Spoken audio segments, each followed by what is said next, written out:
وہ ہر لمحے چھوٹی ہوتی جا رہی تھیں۔ اچانک ہی مجھے شہر میں تحد نظر شعلے اٹھتے دکھائی دیے۔ جمشید نے وہ آتشی بم گرا دیا تھا۔ میں نے دکھ سے اپنی آنکھیں بند کر لی۔ میگنا کار کا دروازہ کھلا تو مجھے پتا چلا کہ وہ رک چکی ہے اور میں اس چاند نما سرزمین پر پہنچ گیا ہوں جس سے شہر خوابدیدہ پر روشنیوں کے دھارے ڈالے جاتے تھے۔ میں کار سے باہر نکلا تو اپنے استقبال کو جمشید قمرانی کے بجائے ایک ادھیڑ عمر شخص کو اپنا منتظر پایا۔ اس نے بڑی خندہ پیشانی سے مسافے کے لیے ہاتھ بڑھاتے ہوئے کہا، خسرو قمرانی آپ کو خوش آمدید کہتا ہے جناب۔ میں نے اس سے ہاتھ ملایا اور سوچنے لگا کہ اگر اس کے بجائے جمشید آیا ہوتا تو میں اس کی بدہتی پر اس کا ہاتھ ضرور توڑ دیتا۔ اس نے شہر خوابدیدہ پر بم گرا کر انگنت انسانوں کو موت کے گھاٹ اتار دیا تھا، پوری ایک تہذیب نیست و نابود کر دی تھی۔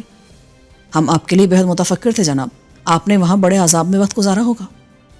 اس سے بہت کم جو اب شہر خوابدیدہ کے لوگوں پر گزرا ہے، میں نے تلخی سے کہا، مگر اس کے ہونٹوں پر مسکراہٹ کھیلتی رہی۔ وہ مجھے ایک ایسے کمرے میں لائے جہاں 2 آرام کرسیاں پڑی ہوئی تھیں۔ تشریف رکھیے۔ جب ہم بیٹھ گئے تو اس نے معذرت خواہانہ لہجے میں کہنا شروع کیا، ہم آپ کا معائنہ کرنا چاہتے تھے جناب، میرا خیال ہے آپ کو اس پر کوئی اعتراض نہیں ہوگا۔ اگر ہوتا تو کیا تم اپنا ارادہ ملتوی کر دیتے؟ نہیں جناب، آپ کا معائنہ ہر حال میں کیا جائے گا اور یہ سرسری نہیں ہوگا بلکہ آپ کے متعدد ٹیسٹ کیے جائیں گے۔ جمشید نے مجھ سے وعدہ کیا تھا کہ اگر میں اپنے آپ کو قمرانی کے حوالے کر دوں تو وہ بم نہیں گرائے گا، پھر یہ وعدہ خلافی کیوں کی گئی ہے؟ یہ وعدہ جمشید نے کیا تھا جناب، میں نے نہیں، اور پھر اس سے کیا فرق پڑتا ہے؟ میں بھی وہی کرتا جو جمشید نے کیا ہے۔ وعدہ صرف الفاظ کا کھیل ہوتا ہے اور یہ الفاظ اس وقت تک بامانے ہوتے ہیں جب تک ہمارا مقصد حاصل نہیں ہوتا۔ ہماری سیاست کی یہی بنیاد ہے، اور پھر وقت آ گیا تھا کہ نادیوں اور عرفانیوں کا مسئلہ ہمیشہ کے لیے حل کر دیا جائے۔ ہم تو کافی دن پہلے ہی بم گرا چکے ہوتے، مگر اتفاق سے آپ وہاں پہنچ گئے۔ آپ کی وجہ سے ہم پریشان تھے کہ کہیں عرفانی یا نادی آپ کو قتل نہ کر دیں اور کہیں ہماری جستجو کی تحقیق ادھوری نہ رہ جائے۔ ایک طرف تو تم جستجو اور ذوق کے علم کی بات کرتے ہو اور دوسری طرف جذبہ انسانیت کی پرواہ بھی نہیں کرتے۔ تم لوگوں سے تو نادی بہتر تھے جو اپنے قول پر قائم تو رہتے تھے۔ مجھے کہنے میں کوئی عار نہیں کہ تم لوگ اول درجے کے جھوٹے ہو۔ جھوٹے؟ یہ لفظ میں پہلے بھی سن چکا ہوں۔ ہم نے اپنا ایک آدمی دوسرے سیارے پر بھیجا تھا جو صحیح سلامت واپس آ گیا۔ اس نے اپنی رپورٹ میں یہ لفظ استعمال کیا تھا۔ کیا کہ تم نے اپنا کوئی آدمی دوسرے سیارے پر بھی بھیجا تھا؟ ہاں، ہمارے تقریباً 100 آدمی دوسرے سیاروں میں بھٹک رہے ہیں، شاید ان میں سے کوئی واپس نہ آ سکے۔ ویسے آپ کس سیارے سے تشریف لائیں جناب؟ زمین سے، لیکن دور مختلف ہے۔ آپ کو کیسے بھیجا گیا ہے اور کیسے واپس بلایا جائے گا؟ میں نے اسے ڈاکٹر فریدوں کے کمپیوٹر کے بارے میں بتا دیا۔ میرے ساتھ آئیے۔ وہ مجھے کمپیوٹر چیمبر میں لے گیا جہاں سینکڑوں کی تعداد میں کمپیوٹر رکھے تھے، مگر مجھے کسی میں بھی کوئی تار دکھائی نہیں دیا۔ وہ کسی تار کے وسیلے کے بغیر ہی مصروف کار تھے۔ خسرو نے کہا، ہم بھی اپنے آدمی کمپیوٹروں کے ذریعے ہی دوسرے سیاروں پر بھیجتے ہیں اور انہیں کمپیوٹروں کے ذریعے ہی توانائی فراہم کرتے ہیں۔ کیا تم سائنسدان ہو؟ نہیں، میں صرف ایک افسر مہمانداری ہوں۔ یہ بتاؤ کہ تمہارے سائنسدانوں سے میں کچھ سوال کر سکتا ہوں اور کیا وہ ایمانداری سے ان کے جواب دیں گے؟ اگر سوالات سیاسی نوعیت کے نہ ہوں تو انہیں صحیح جوابات دینے چاہیے۔ ویسے آپ کیا پوچھنا چاہتے ہیں ان سے؟ عرفانی معمولی پتھر سے توانائی کیسے حاصل کرتے تھے؟ اوہ، یہ تو بہت آسان سوال ہے، اس کا جواب تو میں بھی دے سکتا ہوں۔ دراصل پتھر سے توانائی حاصل کرنے کا طریقہ ہم لوگ 200 سال پہلے معلوم کر چکے تھے، مگر جب ہمارے ہاں چٹانیں ختم ہو گئیں تو ہم نے روشنی اور ہوا سے توانائی حاصل کرنے کا طریقہ معلوم کر لیا۔ کیا تم مجھے پتھر سے توانائی حاصل کرنے کا فارمولا بتا سکتے ہو؟ ہاں، وہ فارمولا بتانے لگا مگر وہ میری سمجھ میں نہ آیا۔ براہ کرم اسے کسی کاغذ پر لکھ دیجیے۔ اس نے فارمولا لکھ دیا جسے میں نے اپنے لبادے میں اڑس لیا۔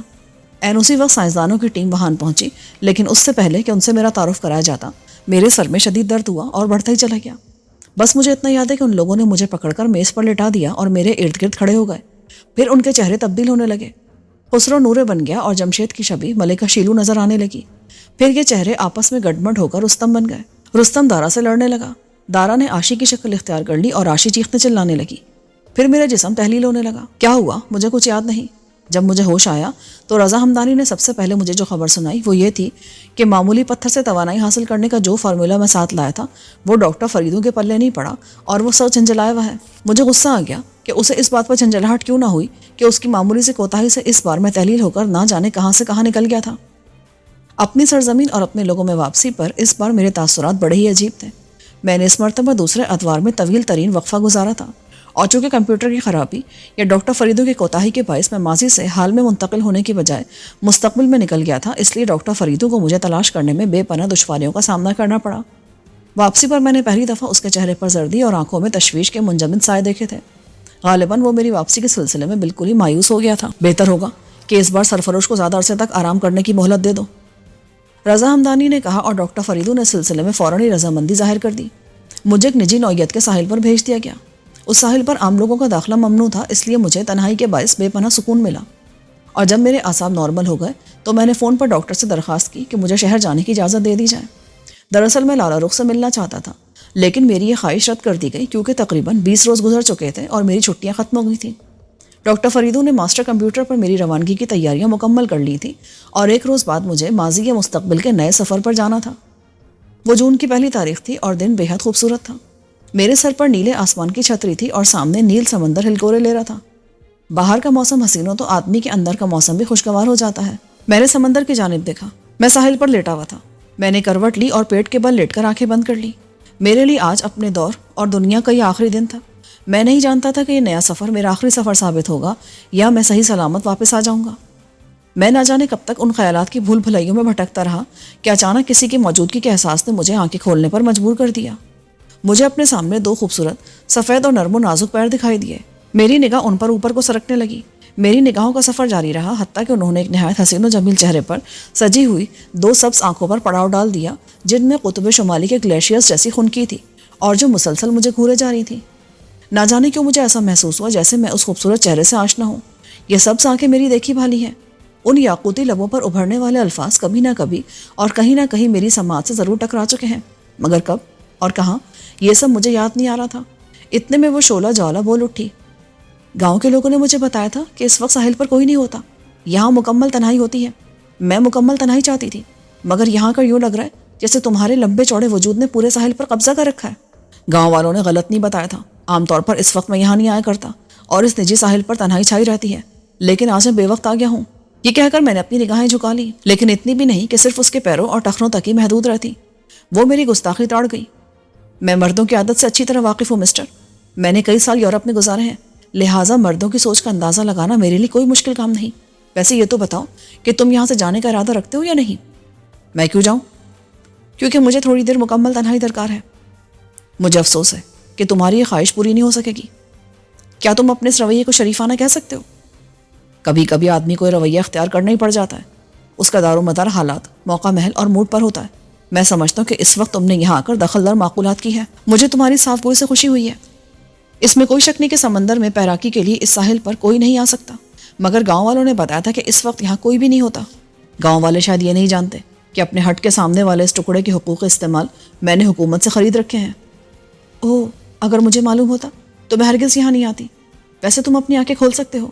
مجھے ان لوگوں سے الجھن ہونے لگتی ہے جو مجھ سے بات کرتے وقت نگاہیں چرانے کی کوشش کریں۔ میں نے آنکھیں کھول دی۔ اس قدر جسیم ہونے کے باوجود آدمی تم شریف لگتے ہو۔ میں نے کسی بزرگ سے کبھی نہیں سنا کہ لمبا چوڑا آدمی شریف نہیں ہو سکتا۔ وہ کھلکھلا کر ہنس پڑی۔ اچھا، میں کچھ دیر یہاں تیراکی کرنا چاہتی ہوں، مگر میرے پاس غسل کا لباس نہیں ہے۔ دراصل یہاں سے گزرتے ہوئے مجھے تیراکی کی خواہش ہوئی، ورنہ میں لباس غسل ضرور ساتھ لے آتی۔ تو کیا تم چاہتی ہو کہ میں اپنا لباس غسل تمہیں مستعار دے دوں؟ میں نے شرارت سے کہا۔ وہ پھر ہنس پڑی۔ تمہارا لباس میرے کس کام کا؟ میں چاہتی ہوں کہ تم یہاں سے تشریف لے جاؤ تو میں تنہائی میں اپنا شوق پورا کر سکوں۔ دیکھیے خاتون، آپ بڑے شوق سے اپنا شوق پورا کر سکتی ہیں، لیکن میں یہاں سے نہیں جاؤں گا۔ البتہ یہ ضرور ہو سکتا ہے کہ میں ابھی سے منہ پھیر لیتا ہوں۔ یہ کہہ کر میں نے اپنا رخ سمندر کی بجائے چٹانوں کی طرف کر لیا۔ ایک بات تو بتاؤ۔ کیا تم نے مجھے واقعی نہیں پہچانا؟ میں نے پلٹ کر اس کی طرف دیکھا۔ نہیں، میں واقعی نہیں جانتا کہ آپ کون ہیں۔ کیا آپ کو ایسی اہم شخصیت ہے جسے ہر شخص جانتا ہے؟ ایک طرح سے ہوں بھی۔ بہرحال، اگر تم مجھے نہیں پہچانتے اور میرے بارے میں جاننا بھی نہیں چاہتے تو پھر آؤ، ایک دلچسپ کھیل کا آغاز کرتے ہیں۔ شوق سے؟ کیسا کھیل ہوگا وہ؟ ہم اجنبی کھیلیں گے اور ایک دوسرے کو اپنا نام تک نہیں بتائیں گے، ایک دوسرے کا پتہ بھی نہیں پوچھیں گے، اور پھر کبھی ایک دوسرے سے نہیں ملیں گے۔ اگر زندگی کے کسی موڑ پر آمنے سامنے آ گئے تو اجنبی بن کر گزر جائیں گے۔ آج بھی ہم ایک دوسرے کے لیے اجنبی ہیں اور کل بھی اجنبی رہیں گے۔ آج جو باتیں کریں گے انہیں ہمیشہ کے لیے کل بھول جائیں گے، یوں جیسے ہم کبھی ملے ہی نہیں تھے اور نہ ہی ہمارے درمیان کوئی تعلق تھا۔ بولو، منظور ہے؟ پہلے ذرا اس بات کی تشریح کر دو کہ تم در حقیقت چاہتی کیا ہو؟ یہ تو فی الحال میں بھی نہیں جانتی۔ ویسے اجنبی نام کے اس کھیل کا سب سے دلچسپ حصہ یہی ہے۔ ٹھیک ہے، مجھے منظور ہے، لیکن پہلے فرضی نام رکھ لیے جائیں تاکہ ایک دوسرے کو ان ناموں سے مخاطب کر سکیں۔ ٹھہرو، میں سوچتی ہوں کہ ہمارے نام کیا ہونے چاہیے۔ تھوڑی دیر بعد وہ بولی، تمہارا نام میری سمجھ میں آ گیا۔ اتنے شاندار جسم کے ساتھ تمہارا نام ہرکولس ہونا چاہیے. منظور ہے تمہیں؟ بشرطے کہ ہرکولس کی طرح مجھے استبل صاف نہ کرنا پڑے. تم سچ مچ کے ہرکولس نہیں ہو. چلو ٹھیک ہے, تم اپنے لیے کوئی کلاسیکی نام پسند کرو گی یا دیو مالائی؟ دیو مالائی. میں ڈایانا ہوں. بہت خوب. چاند کی دیوی کا یہ نام تم پر جچتا بھی ہے. یہ بتاؤ, تم پیراکی کرنا چاہتی ہو یا میرا مطلب ہے میرے کیبن میں کچھ مشروبات اور چکن وغیرہ موجود ہیں, اگر تم کچھ کھانا پینا پسند کرو تو. یقیناً, مگر پہلے میں کچھ سوئمنگ کرنا چاہتی ہوں. یہ کہہ کر وہ ساحلی چٹانوں کو جائزہ لینے لگی. کیا یہاں ہمیں کوئی دیکھ سکتا ہے؟ گاؤں کے لوگ احمق اور اسمگلر تو ہیں, لیکن ان میں تانگ جھانک کی عادت نہیں ہے. میرے ہٹ کے قریب ایک ہٹ میں بوڑھا پروفیسر شیرازی رہتا ہے, مگر اسے اپنی ناک کے آگے کچھ دکھائی نہیں دیتا. اگر وہ بوڑھا ہے تو مجھے اس کی پرواہ نہیں, لیکن میں نہیں چاہتی کہ کوئی چھپ کر میری تصویریں بنا لے. میرا خیال ہے گاؤں میں کسی کے پاس کیمرہ یا دوربین جیسی چیزیں نہیں ہیں. میں نے اسے اطمینان دلایا اور سوچنے لگا کہ یہ کوئی اداکارہ ہو سکتی ہے یا پھر کسی دولت مند بوڑھے کی بیوی, ورنہ اسے دیکھے جانے سے اتنا خوف نہ آتا. ویسے تم نے اپنے لیے بالکل صحیح نام منتخب کیا ہے ڈایانا. تم واقعی چاند کی دیوی لگتی ہو. جب تم اپنی نگاہوں کو بھٹکنے سے روک لو تو بتا دینا, تاکہ کھیل آگے بڑھایا جا سکے. میں جھینپ کر سمندر کی طرف دیکھنے لگا. ہر کھیل کے کچھ اصول ہوتے ہیں, اس کھیل کے بھی ہیں. میں چاہتی ہوں کہ تم اس کے ایک اصول پر سختی سے کاربند رہو. کھیل کے دوران تم مجھے چھو نہیں سکتے. اگر تمہیں یہ اصول پسند نہ آیا ہو تو ہم یہ کھیل یہیں ختم کر دیں گے. مجھے یہ اصول پسند آیا ہے, آگے بولو. تو پھر چلو پہلے پیراکی سے لطف اندوز ہو لیں. دراصل پیراکی میری کمزوری ہے. ہم سمندر کی طرف چلے گئے. جب لہریں ہمارے قدم چھونے لگی تو اس نے مجھ سے کہا, اب تم آگے چلے جاؤ تاکہ مجھے اندازہ ہو سکے کہ گہرا پانی کتنی دور ہے. میں آگے بڑھ گیا. چند ہی قدموں کے فاصلے پر پانی گہرا تھا. میں نے گہرے پانی میں جا کر غوطہ لگایا تو اس نے بھی خود کو لہروں کو سپرد کر دیا. ہم تیرتے ہوئے ساحل سے تقریباً 100 گز دور نکل آئے تو وہ بولی, فرانس سے واپسی پر آج سے پہلے میں نے سمندر میں پیراکی نہیں کی, اس لیے آج یہاں سے گزری تو یہ خواہش روک نہ سکی. کبھی کبھی تو میرا جی چاہتا ہے کہ میں جل پریوں کی طرح ہر وقت پانی میں رہتی. لیکن تم ڈایانا ہی بہتر ہو. جل پریاں تو آدھی عورت ہوتی ہیں. میں نے تمہیں دیکھ کر یہ سوچا تھا کہ تم میرے خوبصورت سراپے والے آدمی ثابت ہوگے, مگر تمہاری کھوپڑی خالی نہیں ہے. تم حصے لطیف بھی رکھتے ہو. اب میں سوچ رہی ہوں کہ ہمیں اجنبی والا کھیل شروع نہیں کرنا چاہیے تھا, تاکہ ہم ایک دوسرے کے اصلی ناموں سے متعارف ہو سکتے اور یہ تعارف دوستی میں بدل سکتے. کیا مطلب؟ لمحوں کا کھیل بڑا عجیب ہوتا ہے ڈایانا.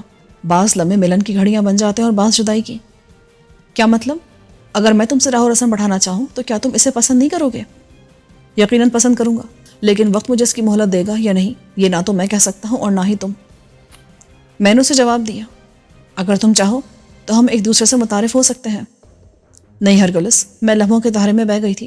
ہمیں ایک دوسرے سے متعارف نہیں ہونا چاہیے. تو پھر آؤ چلے کچھ دیر ہٹ میں بیٹھتے ہیں. نہیں, اس نے مسکراتے ہوئے انکار کر دیا.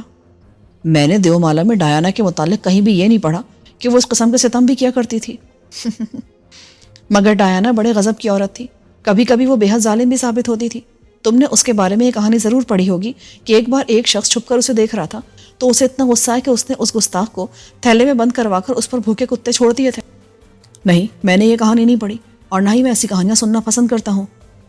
میں نے قدرے غصے سے کہا, اوہ, ہرکولس کو غصہ آ گیا. اس نے کہا اور ڈبکی لگا کر مجھے بھی گہرے پانیوں میں لے گئی. جب وہ میری ہٹ سے رخصت ہوئی تو مجھے اس کی اسپورٹس کار کی آواز سنائی دی جو تیزی سے دور ہوتی چلی گئی, اور میں سوچتا رہ گیا کہ وہ کسی اجنبی کی طرح آئی تھی اور کسی اجنبی ہی کی طرح چلی گئی. اچھا ہی ہوا, ورنہ لالا رخ بھی تو ایک دن میرے لیے اجنبی ہی تھی کہ ہمارا تعارف ہوا جو دوستی اور پھر محبت میں بدل گیا, اور وہ محبت میرے لیے روک بن گئی. اچانک ٹیلی فون کی گھنٹی بجی. چیف سیکیورٹی آفیسر کا فون تھا. اس نے ڈاکٹر فریدوں کا پیغام دیا کہ کل صبح 8 بجے میری روانگی ہے, لہٰذا میں وقت پر پہنچ جاؤں. وقت پر پہنچنے کا مطلب تھا کہ میں رات کو ہی چل پڑوں. اللہ صبح گھر پہنچوں, اپنی کار وہیں چھوڑوں اور ٹیکسی پکڑ کر ڈاکٹر فریدوں کے پاس پہنچ جاؤں. پہلے جب کبھی میں کسی سفر پر جایا کرتا تھا تو سیکیورٹی کا سربراہ رضا ہمدانی, جو مجھے اپنے بیٹے کی طرح چاہتا تھا, مجھ کو ڈاکٹر فریدوں کے پاس چھوڑنے جایا کرتا تھا. مگر اب وہ اتنا جذباتی ہو گیا تھا کہ اس نے میرے ساتھ کمپیوٹر ٹاور تک جانا بھی چھوڑ دیا تھا. وہ کہتا تھا کہ میرے خیر مقدم کے لیے تو آ سکتا ہے, لیکن ہر بار جب مجھے الوداع کہتا ہے تو اسے شدید روحانی کرب سے گزرنا پڑتا ہے. پھر میرے جانے کے بعد وہ ڈاکٹر فریدوں سے لڑتا رہتا ہے کہ آخر ہر بار مجھے ہی ماضی کے سفر پر کیوں بھیجا جاتا ہے, وہ کسی دوسرے آدمی کو منتخب کیوں نہیں کرتا. لیکن فریدوں کے پہلو میں دل نہیں بلکہ کمپیوٹر دھڑکتا ہے. اس گنجے اور لنگڑے سائنسدان کو انسانوں سے زیادہ اپنے تجربات عزیز ہیں. میں پہلے اپنی کار اور کاغذات وغیرہ رضا ہمدانی کے پاس ہی چھوڑ کر جایا کرتا تھا, مگر اب میں نے کار اپنے گیراج میں چھوڑنے کا فیصلہ کر لیا. میں جانتا تھا کہ میری چیزیں رضا ہمدانی کو میری یاد دلاتی رہتی ہیں. میں یہ بھی جانتا تھا کہ اپنے پیاروں سے بچھڑنے کے بعد ایسا ہی ہوتا ہے. وہ سڑکیں, وہ گلیاں، وہ راہیں اور وہ مقام جہاں سے کبھی میں اور لالا رخ گزرا کرتے تھے ہمیشہ پرانی یادوں کو اچھال کر میرے سامنے پھینک دیا کرتے تھے اور میرے دل میں اداسیاں بھر جاتی تھیں۔ میرا خیال ہے کہ ان دنوں میں خود کچھ زیادہ ہی جذباتی ہو رہا تھا۔ کبھی کبھی تو سوچتا تھا کہ ماضی کا یہ سفر زندگی کا آخری سفر بن جائے تو کتنا ہی اچھا ہے۔ یوں لگتا تھا جیسے زندگی نے مجھے بہت تھکا دیا ہو۔ میں نے گاڑی گیراج میں بند کی، سوٹ کیس الماری میں پھینکا اور ایک نظر لالا رخ کی تصویر پر ڈال کر اپارٹمنٹ سے باہر آ گیا۔ اب مجھے چوراہے سے ٹیکسی پکڑنا تھی۔ وقت بڑی تیزی سے گزرتا جا رہا تھا۔ مجھے کمپیوٹر ٹاور پہنچنا تھا مگر ٹیکسی نہیں مل رہی تھی۔ چوتھی اور پانچویں ٹیکسی بھی خالی گزر گئی تو مجھے یاد آیا کہ یہ لوگ منہ مانگے کرایہ وصول کرنے اور طویل فاصلے کی سواریاں اٹھانے کے لیے مضافات کی طرف جاتے ہیں، اس لیے شہر کی سواریوں کو لفٹ نہیں کراتے۔ اس بار میں نے نہ صرف ہاتھ اٹھا کر ٹیکسی روکنے کا اشارہ کیا بلکہ خود بھی اس کے سامنے کھڑا ہو گیا۔ ناچار ٹیکسی والے کو رکنا پڑا۔ اس سے پہلے کہ ڈرائیور مجھ سے کچھ کہتا میں اچک کر ٹیکسی میں سوار ہو گیا۔ ٹیکسی ایک جھٹکے سے چل پڑی۔ ابھی آدھا فاصلہ بھی طے نہ ہوا تھا کہ ٹیکسی ٹریفک کے ہجوم میں پھنس گئی۔ میری نگاہیں بار بار گھڑی کی طرف اٹھ رہی تھیں کیونکہ ڈاکٹر فریدوں وقت کی پابندی کرتا تھا۔ میں نے جھنجھلا کر ٹیکسی والے سے کہا، میں سرکاری افسر ہوں اور مجھے ایک بے حد اہم سرکاری کام ہے، اس لیے کسی بھی طرح ٹیکسی نکالو۔ ٹیکسی تو صرف اسی صورت میں نکل سکتی ہے جناب جب اس میں پر لگا دیا جائے۔ مجھے اس کی بات پر غصہ تو آیا مگر میں کچھ نہیں کر سکتا تھا۔ اتنے میں ایک اخبار فروش آواز لگاتا ہوا قریب سے گزرا، ڈایانا فرار ہو گئی۔ میں نے محض اس کے نام کی وجہ سے اخبار لے لیا اور جب اخبار کھولا تو سرخی کے ساتھ ہی ڈایانا کی ایک بہت بڑی تصویر بھی نظر آ گئی۔ بلا شبہ یہ وہی ڈایانا تھی جس نے کل میرے ساتھ اجنبی اجنبی کھیلا تھا۔ اس کا مطلب ہوا کہ اس نے مجھے اپنا اصلی نام ہی بتایا تھا۔ تصویر کے نیچے یہ الفاظ لکھے تھے، اداکارہ ڈایانا جو پچھلے دنوں اپنی فلم اجنبی اجنبی کی شوٹنگ کے لیے فرانس گئی تھی۔ مجھے یاد آیا کہ اس نے کہا تھا کہ جب سے وہ فرانس سے واپس آئی ہے اس نے پیراکی نہیں کی اور یہاں سے گزری تو اس کا جی پیراکی کو للچا گیا۔ پھر وہ مجھے اس وقت صورت آشنا بھی لگی تھی۔ میں فلمیں نہیں دیکھتا لیکن شاید اخباروں میں اس کی تصویر دیکھ چکا تھا۔ غالباً وہ بار بار اس لیے پوچھ رہی تھی کہ اسے کوئی دیکھ تو نہیں لے گا یا کوئی اس کی تصویر تو نہیں بنا لے گا۔ اس وقت تو وہ اسکینڈل سے ڈر رہی تھی مگر فرار کی خبر تو کسی اسکینڈل سے بھی بڑی ہوتی ہے۔ اچانک منجمد ٹریفک میں ٹیکسی راستہ پا کر رینگنے لگی۔ میں اخبار دیکھنے لگا۔ خبر میں بتایا گیا کہ ڈایانا ایک آرمینی خاندان سے تعلق رکھتی ہے۔ وہ یورپ میں تعلیم حاصل کر چکی ہے بلکہ اس کی زندگی کا بیشتر وقت یورپ میں گزرا ہے۔ تکمیل تعلیم کے بعد جب وہ واپس آئی تو اس نے فلموں میں کام شروع کر دیا۔ پہلی فلم کی ریلیز کے بعد ہی شاہ کا ایک عزیز شہریار اس کی زلفوں کا اسیر ہو گیا اور اس نے ڈایانا سے شادی کر لی۔ شہریار ایک جج کے عہدے پر فائز تھا اور عرف عام میں لوگ اسے جلاد کے نام سے پکارتے تھے کیونکہ اس کی عدالت میں پیش کیے جانے والے 90% ملزم پھانسی کی سزا پاتے تھے۔ یہ بات بھی قابل غور تھی کہ جج شہریار کی عدالت میں سیاسی ملزم پیش کیے جاتے تھے اور فیصلہ سناتے وقت وہ ہمیشہ ایک سیاہ رومال سے کھیلتا رہتا تھا۔ جب وہ پھانسی کا حکم سناتا تو رومال کو ایک جھٹکے سے گانٹھ لگا لیا کرتا تھا اور غالباً اسی بنا پر جلاد جج کہلاتا تھا۔ یہ ساری باتیں آف دی ریکارڈ تھیں اور غیر ملکی اخبارات کے ذریعے منظر عام پر آئی تھیں۔ ان اخبارات کو ہمارے ہاں ضبط کر لیا گیا تھا۔ ڈایانا کے متعلق اس خبر میں یہ بھی بتایا گیا کہ وہ ایک امیر خاندان سے تعلق رکھتی ہے اور اس نے دولت کمانے کے لیے فلم انڈسٹری میں شمولیت اختیار نہیں کی بلکہ یہ اس کا شوق تھا۔ ڈایانا کی عمر زیادہ سے زیادہ 25 سال تھی جبکہ اس کا شوہر شہریار 50 سال سے کہیں زیادہ کا تھا۔ جب کبھی ڈایانا کا جی چاہتا وہ چپکے سے اپنی چیک بک اور پاسپورٹ اٹھاتی اور ملک سے باہر چلی جاتی۔ کچھ دنوں بعد ہی پتہ چلتا تھا کہ وہ روم، ہانگ کانگ، سنگاپور یا نیو یارک پہنچ گئی ہے۔ مجھے اس بات پر بے حد حیرت ہوئی کہ آخر ڈایانا نے اس جلاد جج سے شادی ہی کیوں کی۔ تب مجھے خیال آیا کہ اس نے شادی اپنی خوشی سے نہیں کی ہوگی بلکہ اس پر اور اس کے خاندان پر دباؤ ڈالا گیا ہوگا۔ اخبار میں شہریار کی تصویر بھی شائع ہوئی تھی۔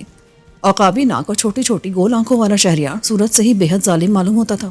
ٹیکسی ڈرائیور نے میرا شانہ ہلایا، آپ کی منزل آ چکی ہے جناب، مگر آپ پورے 5 منٹ سے اپنے خیالوں کی دنیا میں گم ہیں۔ میں نے اس کا طنز نظر انداز کر کے کرایہ ادا کیا اور کمپیوٹر ٹاور کی طرف چل پڑا۔ میں آپ کو یہ تو بتانا ہی بھول گیا کہ ڈاکٹر فریدو نے اپنی لیبارٹریز اور کمپیوٹر چیمبرز نئے مقام پر منتقل کر دیے تھے اور اب اس کا ماسٹر کمپیوٹر دنیا کے ترقی یافتہ ممالک کے کمپیوٹر سے بقول اس کے 11 پشتے آگے تھا۔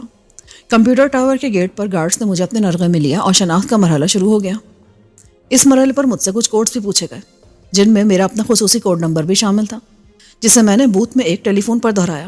کمپیوٹر نے میری آواز کی لہروں سے تصدیق کر کے آگے بڑھنے کی اجازت دے دی۔ اسی قسم کے 3 مزید مرحلوں سے گزرنے کے بعد میں ایک لفٹ تک پہنچا لیکن اب جو میں نے گھڑی پر نظر ڈالی تو پتہ چلا کہ میں آدھا گھنٹہ لیٹ پہنچا ہوں۔ لفٹ تیزی سے زمین 2 سرنگ میں اترتی چلی گئی۔ اس کی رفتار اتنی تیز تھی کہ مجھے ابکائیاں آنے لگی۔ میں سمجھ گیا کہ ڈاکٹر مجھے تاخیر سے آنے کی سزا دے رہا ہے۔ خدا خدا کر کے لفٹ رکی اور دروازہ کھلا تو میں باہر آیا۔ ڈاکٹر فریدوں کا خشمگین چہرہ میرے سامنے تھا۔ میں نے جلدی تاخیر کی وجہ بتا دی کہ قصور میرا نہیں تھا کیونکہ ٹریفک جام تھا۔ یہ ساری باتیں تمہیں پہلے سے مد نظر رکھنی چاہیے تھی بیٹا۔ میں کمپیوٹر سیٹ کر چکا تھا مگر چونکہ تم اس کے طریقہ کار سے واقف نہیں اس لیے میری الجھنیں نہیں سمجھ سکتے۔ اب روانگی کے سائیکل پر آنے کے لیے ہمیں تقریباً آدھا گھنٹہ مزید انتظار کرنا پڑے گا اور مجھے سیٹنگ بھی نئے سرے سے کرنا پڑے گی۔ خیر آؤ میرے ساتھ۔ ہم ایک طویل راہداری طے کر کے پینل کے بند دروازے پر پہنچ گئے. ڈاکٹر نے اپنا دائیں ہاتھ اس دروازے پر رکھ دیا اور مجھے بھی دائیں ہاتھ اس پر رکھنے کی ہدایت کی. چند لمحوں بعد ہم نے ہاتھ ہٹا لیے تو ڈاکٹر بولا, کمپیوٹر ہمارے ہاتھوں کی لکیریں چیک کرے گا, تب یہ دروازہ کھلے گا. سیکیورٹی کا یہ نیا نظام اس لیے تیار کیا گیا ہے تاکہ پھر کوئی ڈپلیکیٹ ہمیں دھوکہ دے کر کمپیوٹر چیمبر میں نہ گھس جائے. کمپیوٹر نے شاید ہمارے ہاتھوں کی لکیریں چیک کر لی تھی, اس لیے خفیہ اسپیکر پر ایک مشینی آواز آئی, لکیریں ٹھیک ہے. یہ سن کر ڈاکٹر نے دروازے کے گول ہینڈل کے نمبر سیٹ کیے تو دروازہ کھل گیا. اب ہم ایک اور راہداری سے گزر رہے تھے جس کے اختتام پر بند دروازے میں کیمرہ نصب تھا. ہمیں باری باری اس کیمرے کے سامنے کھڑا ہونا پڑا. ڈاکٹر بولا, کمپیوٹر ہمارے دماغوں کے ایکس رے چیک کرے گا. کیا خیال ہے سرفروش, کیا اس حفاظتی نظام کے باوجود کوئی ہمیں دھوکہ دے سکتا ہے؟ تمہارا کوئی دوسرا ڈپلیکیٹ کمپیوٹر چیمبر تک پہنچ سکتا ہے؟ بظاہر تو ایسا معلوم نہیں ہوتا جناب, میں نے جواب دیا. اتنے میں کمپیوٹر نے ہمیں اندر آنے کی اجازت دے دی. ہم کمپیوٹر چیمبر کے انیکسی میں داخل ہو گئے جس میں لاتعداد چھوٹے چھوٹے کمپیوٹر کام کر رہے تھے اور ہال میں شہد کی مکھیوں جیسی بھنبھناہٹ گونج رہی تھی. ہم ماسٹر کمپیوٹر والے کمرے میں آ گئے جہاں ڈاکٹر فریدو نے میرے پورے جسم پر مرہم جیسی کوئی چیز مل دی.